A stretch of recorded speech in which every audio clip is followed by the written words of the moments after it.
देवी प्रत्यंगिरा हैं कौन? हमारे पुराणों में, खासकर अथर्ववेद, तंत्र ग्रंथों, देवी भागवत और दक्षिण भारत के शाक्त ग्रंथों में उनका उल्लेख बार बार आता है। लेकिन उत्तर भारत में उनकी कथाएं बहुत कम सुनाई जाती हैं। उनकी साधना गोपनीय मानी जाती है। उनका नाम भी बहुत सावधानी से लिया जाता है। देवी प्रत्यंगिरा। और इस नाम के पीछे एक रहस्य है। प्राचीन काल में दो ऋषि थे, अंगिरस और प्रत्यंगिरस। दोनों ने हिमालय की गुफाओं में वर्षों तक कठोर तपस्या की, बिना अन्न, बिना जल, सिर्फ ध्यान, सिर्फ साधना। और उनकी तपस्या सफल हुई। उन्हें देवी का साक्षात्कार हुआ। उन्होंने वो मंत्र प्राप्त किया जो अथर्ववेद का सबसे गोपनीय मंत्र है। और उन्हीं दोनों ऋषियों के सम्मान में देवी का नाम पड़ा, प्रत्यंगिरा। उनका नाम दो शब्दों से बना है, प्रति यानी सामने से रोकना, अंगिरा यानी अग्नि जैसी ऊर्जा, यानी जो भी तांत्रिक हमला, बुरी नजर या नकारात्मक ऊर्जा आप पर भेजी जाए, देवी प्रत्यंगिरा उसे उलटकर वापस भेज देती हैं। उनका सबसे प्रसिद्ध मंदिर है चेन्नई, तमिलनाडु में, जहां आज भी लाखों भक्त उनसे सुरक्षा और शक्ति मांगने आते हैं। वो 10 महाविद्याओं से जुड़ी हैं। वो काली मां की ही एक उग्र अभिव्यक्ति हैं, लेकिन उनका असली परिचय उनके स्वरूप में छुपा है। दोस्तों, उनका रूप इस संसार में जो कुछ भी हमने देखा है उससे बिल्कुल अलग है। उनका मुख सिंह का, विशाल, भयंकर, तेजस्वी, जिसकी दहाड़ से तीनों लोक कांपते हैं। उनका शरीर मनुष्य का, लेकिन इतना विशाल कि आकाश भी छोटा पड़ जाए। उनके हाथ 1000 और हर हाथ में एक दिव्य अस्त्र, त्रिशूल, खड्ग, पाश, अंकुश, हर वो हथियार जो अधर्म का नाश करे। उनका वर्ण गहरा नीला या श्याम, रात के आकाश जैसा, जिसमें अनंत ब्रह्मांड समाया हो। उनकी आंखें 3, एक भूत को देखती है, एक वर्तमान को और एक भविष्य को। उनकी जटाएं अग्नि की लपटों जैसी, जो हवा में लहराती हैं तो आसमान में तूफान आ जाता है। उनका वाहन सिंह, शक्ति, साहस और धर्म का प्रतीक। अब चलते हैं उनकी पहली महाकथा की ओर।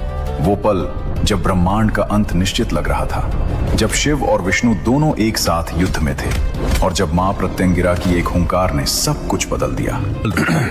दोस्तों, एक पल रुकिए। ये पूरी वीडियो स्क्रिप्ट से लेकर विजुअल्स तक एआई ने बनाई है। अगर आप भी ऐसा चैनल शुरू करना चाहते हैं, डिस्क्रिप्शन में लिंक है। अब वापस चलते हैं मां प्रत्यंगिरा की कथा की ओर। दोस्तों, ये कहानी है उस दौर की जब पूरे ब्रह्मांड पर एक ऐसे राक्षस का राज था जिसे खुद भगवान भी सीधे नहीं मार सकते थे। उसका नाम था हिरण्यकश्यप। वो कोई साधारण राक्षस नहीं था। उसने वर्षों तक ऐसी कठोर तपस्या की थी कि धरती जलने लगी थी। उसके तप के ताप से देवता भी घबरा गए थे और ब्रह्मा जी को स्वयं आकर उसे वरदान देना पड़ा था। वो वरदान था, न दिन में मरे, न रात में, न अंदर, न बाहर, न जमीन पर, न आकाश में, न किसी मनुष्य से, न किसी जानवर से, न किसी शस्त्र से। हिरण्यकश्यप ने यह वरदान सुना और उसके मन में जो भाव आया वो था अहंकार, शुद्ध, अंधा और भयंकर अहंकार। उसने तीनों लोकों पर अपना राज स्थापित किया, देवताओं को स्वर्ग से खदेड़ दिया, यज्ञों को बंद करवा दिया और घोषणा कर दी, अब से कोई विष्णु की पूजा नहीं करेगा, कोई देवता की स्तुति नहीं करेगा, सिर्फ मेरी पूजा होगी, क्योंकि इस ब्रह्मांड में मैं ही भगवान हूँ। लेकिन दोस्तों, इसी राक्षस के घर में एक बच्चा पैदा हुआ जिसने अपने पिता की एक भी बात नहीं मानी। उसका नाम था प्रहलाद और वो भगवान विष्णु का परम भक्त था। प्रहलाद जब मां के पेट में था तब भी नारद मुनि ने उसे विष्णु की कथाएं सुनाई थी। जन्म से ही उसके मन में विष्णु का नाम था। हर सांस में, हरि, हर पल में हरि हरि। हिरण्यकश्यप को जब पता चला तो वो आग बबूला हो गया। मेरा ही बेटा मेरे दुश्मन को पूछता है। उसने प्रहलाद को समझाने की कोशिश की, प्रहलाद नहीं माने। उसने डराने की कोशिश की, प्रहलाद नहीं डरे। तब उसने यातनाएं देना शुरू किया। हाथियों के पैरों तले कुचलवाया, प्रहलाद बचे रहे। पहाड़ की चोटी से फेंकवाया, प्रहलाद बचे रहे। समुद्र में डुबोया, प्रहलाद बचे रहे। जहर पिलवाया, प्रहलाद बचे रहे। आग में जलाने की कोशिश की, प्रहलाद बचे रहे, क्योंकि हर पल, हर यातना में विष्णु की भक्ति उनके साथ थी। और जहां भक्ति है वहां भगवान है, और जहां भगवान है वहां कोई यातना नहीं पहुंच सकती। हिरण्यकश्यप का क्रोध हर बार बढ़ता गया। और एक दिन वो क्षण आया, हिरण्यकश्यप का धैर्य टूट गया। वो दरबार में खड़ा था, सामने प्रहलाद। उसने पूछा, तू कहता है विष्णु सब जगह है, तो बता क्या वो इस खंभे में है? प्रहलाद ने शांत आवाज में कहा, हाँ पिताजी, वो हर जगह है, इस खंभे में भी। हिरण्यकश्यप का क्रोध फट पड़ा। उसने उस खंभे पर पूरी ताकत से मुक्का मारा और उसी पल एक आवाज आई, ऐसी आवाज जो इससे पहले किसी ने नहीं सुनी थी। न गर्जना, न चीख, न धमाका, कुछ और था। वो खंभा फटा और उसमें से प्रकट हुए नरसिंह देव। आधा शरीर मनुष्य का, आधा शरीर सिंह का, आंखों में अंगारे जो पूरे दरबार को जला सकते थे। जटाओं से अग्नि की लपटें निकल रही थी। उनकी गर्जना से दरबार की दीवारें हिल गईं। आकाश में बिजलियां कड़कने लगीं। हिरण्यकश्यप के सैनिक भाग खड़े हुए, दरबारी जमीन पर गिर गए और हिरण्यकश्यप, जो कभी नहीं डरा था, एक पल के लिए कांपा। लेकिन वो राक्षस था और राक्षस का अहंकार डर से बड़ा होता है। वो लड़ने लगा। नरसिंह देव और हिरण्यकश्यप का युद्ध शुरू हुआ। हिरण्यकश्यप ने अपने सारे अस्त्र चलाए। नरसिंह देव ने सब नष्ट कर दिए। हिरण्यकश्यप ने माया फैलाई, नरसिंह देव ने चीर दी और फिर नरसिंह देव ने उसे पकड़ लिया। दरवाजे की देहरी पर ले गए, न अंदर न बाहर। अपनी जांघों पर लिटाया, न जमीन न आकाश। समय था संध्या काल, न दिन न रात। और अपने नाखूनों से, जो न शस्त्र थे, उसका वध कर दिया। ब्रह्मांड में जय जयकार हुई। देवताओं ने आकाश से फूल बरसाए। प्रहलाद की आंखों में आंसू थे, भक्ति के। ऋषि मुनियों ने स्तुति की।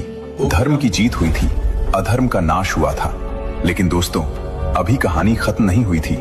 असली संकट अभी शुरू हो रहा था। हिरण्यकश्यप का वध हो गया था, लेकिन नरसिंह देव का क्रोध शांत नहीं हुआ। वो भयंकर ऊर्जा जो उन्हें प्रकट करने के लिए चाहिए थी, वो अभी भी उनके भीतर धधक रही थी।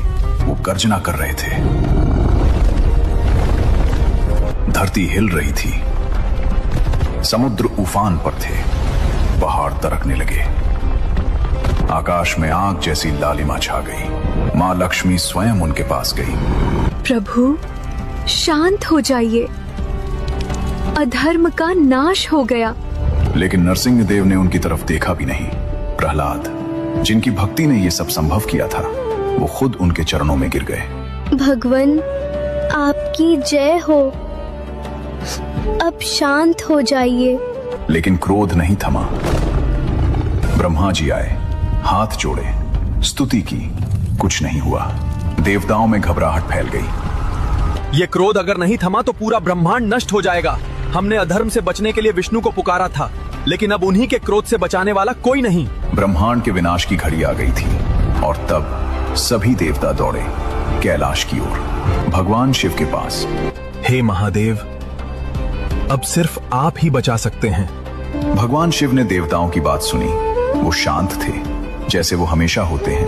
उन्होंने आंखें बंद की एक पल, और फिर उन्होंने एक रूप धारण किया जो इससे पहले इस सृष्टि ने कभी नहीं देखा था। एक ऐसा विशाल प्राणी जिसका ऊपरी शरीर पक्षी का था, जिसके 2 विशाल पंख थे जो बादलों को चीर सकते थे, जिसके नीचे सिंह के भयंकर पंजे थे, जिसकी आंखें नरसिंह से भी अधिक तेजस्वी थीं।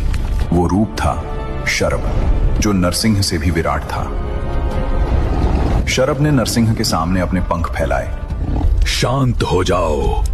लेकिन नरसिंह देव, जिनके भीतर अभी भी वो ज्वाला जल रही थी, वो कैसे रुकते? दोनों के बीच युद्ध शुरू हुआ। शरभ और नरसिंह, शिव और विष्णु, 2 महाशक्तियां आपस में भिड़ गईं और इस युद्ध ने विनाश और बढ़ा दिया। पहले नरसिंह के क्रोध से ब्रह्मांड टूट रहा था, अब दोनों की लड़ाई से ब्रह्मांड बिखर रहा था। देवता रोने लगे। ब्रह्मा जी ने सर झुका लिया। अब क्या होगा? दोनों को कौन रोकेगा? इन दोनों को शांत करने वाली शक्ति क्या इस ब्रह्मांड में है?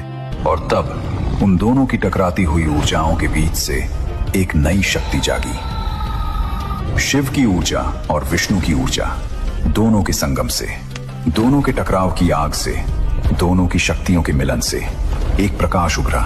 पहले धुंधला, फिर तेज, फिर इतना तीव्र कि देवता आंखें नहीं खोल पाए, और जब वो प्रकाश थमा, सामने खड़ी थी सिंह का विशाल मुख, मनुष्य का विराट शरीर, 1000 हाथ, हर हाथ में एक दिव्य अस्त्र, 3 आंखें जिनमें पूरा ब्रह्मांड समाया हो, गहरा नीला वर्ण, रात के आकाश जैसा, जटाएं अग्नि की लपटों जैसी, और उनके चेहरे पर वो शांति जो आंधी के बाद आती है। मां प्रत्यंगिरा वो शांत खड़ी रहीं। एक पल शरभ रुका, नरसिंह रुके, दोनों ने उस रूप को देखा, और तब मां ने एक हुंकार भरी, बस एक। वो हुंकार इतनी तीव्र थी, इतनी दिव्य थी, इतनी गहरी थी कि पूरा ब्रह्मांड एक पल के लिए थम गया। और तब मां प्रत्यंगिरा ने जो किया वो किसी ने नहीं सोचा था।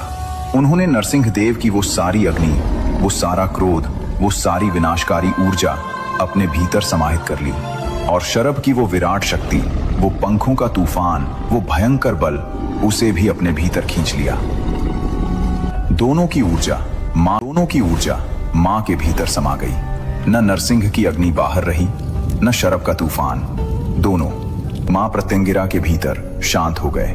जैसे समुद्र सब नदियों को अपने में समेट लेता है, जैसे रात सब शोर को अपने अंधेरे में छुपा लेती है, और धीरे धीरे दोनों का क्रोध पिघलने लगा।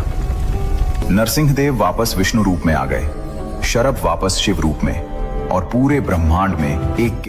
ब्रह्मा जी ने हाथ जोड़े, इंद्र ने सर झुकाया, सभी देवताओं ने मां की स्तुति की, और सब जान गए जिस शक्ति ने आज ब्रह्मांड बचाया वो किसी एक की नहीं थी, वो शिव की अकेली शक्ति नहीं थी, वो विष्णु की अकेली शक्ति नहीं थी, वो दोनों की मिली हुई वो परम ऊर्जा थी।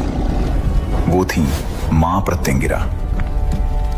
दोस्तों, अब वो कथा जो आपको सबसे ज्यादा हैरान करेगी, क्योंकि इस कथा में देवी प्रत्यंगिरा मां लक्ष्मी के रूप में प्रकट हुई थी। हाँ, जिन्हें हम कमल पर विराजमान, कोमल, शांत, वैभव की देवी के रूप में जानते हैं, उन्हीं मां लक्ष्मी ने सिंह का मुख धारण किया था। ये कथा है वैष्णव और शक्त ग्रंथों में। सतयुग के उस काल की बात है जब धरती पर ऋषि मुनि तपस्या करते थे, जंगलों में आश्रम थे, यज्ञ चलते थे, धर्म का राज था। लेकिन धीरे धीरे एक काली छाया आने लगी। उसका नाम था विपुलासुर, एक ऐसा राक्षस जिसने वर्षों तक कठोर तपस्या की थी। उसे वरदान मिला था कि उसे कोई देवता युद्ध में नहीं मार सकता, कोई दिव्य अस्त्र उसे नहीं काट सकता।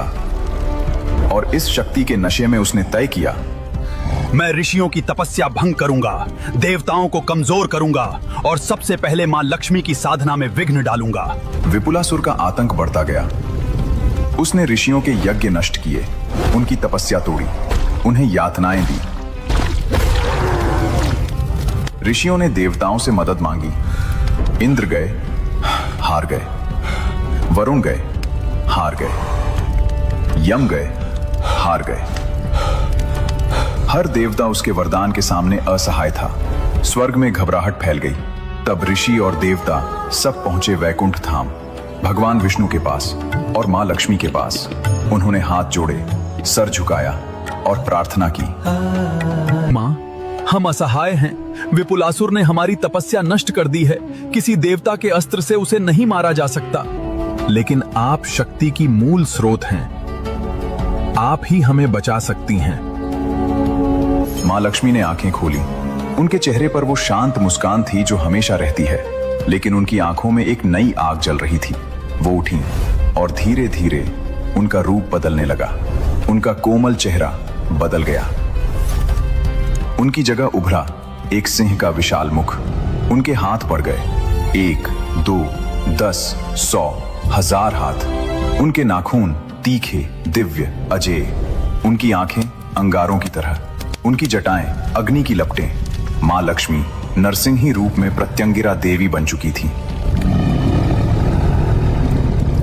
देवता स्तब्ध थे। ऋषि आंखें नहीं उठा पा रहे थे, इतना तेज था वो तेज। और मां प्रत्यंगिरा युद्ध भूमि की ओर चल पड़ी। जब हर देवता हार गया, मां आई। और जब लोग कहें चैनल बनाना मुश्किल है, एआई आता है, मैं फ्री वेबिनार में बता रहा हूं, 0 से मोनेटाइजेशन तक। डिस्क्रिप्शन में रजिस्टर करें, सीट्स लिमिटेड हैं। विपुलासुर अपनी जीत के नशे में था। उसने देखा कोई आ रहा है, लेकिन जब उसने ध्यान से देखा तो एक पल के लिए वो भी रुक गया। ये कोई देवता नहीं था, ये कोई साधारण शक्ति नहीं थी, ये कुछ और था। विपुलासुर ने अपने सारे अस्त्र चलाए। मां ने सब नष्ट कर दिए। उसने माया फैलाई। मां ने उसकी माया को चीर दिया। वो भागा। मां ने उसे पकड़ लिया और अपने दिव्य नाखूनों से, ठीक वैसे जैसे नरसिंहदेव ने हिरण्यकश्यप का वध किया था, मां प्रत्यंगिरा ने विपुलासुर का अंत कर दिया। ऋषियों के आश्रमों में फिर से शांति आ गई। यज्ञ की अग्नि फिर से जल उठी। देवता प्रसन्न हो गए। मां प्रत्यंगिरा ने ऋषियों को अभयदान दिया। डरो मत, जब भी अधर्म बढ़ेगा मैं आऊंगी। दोस्तों, अब वो कहानी जो वाल्मीकि रामायण के युद्धकांड में दर्ज है, और इस कहानी में एक ऐसी रात आती है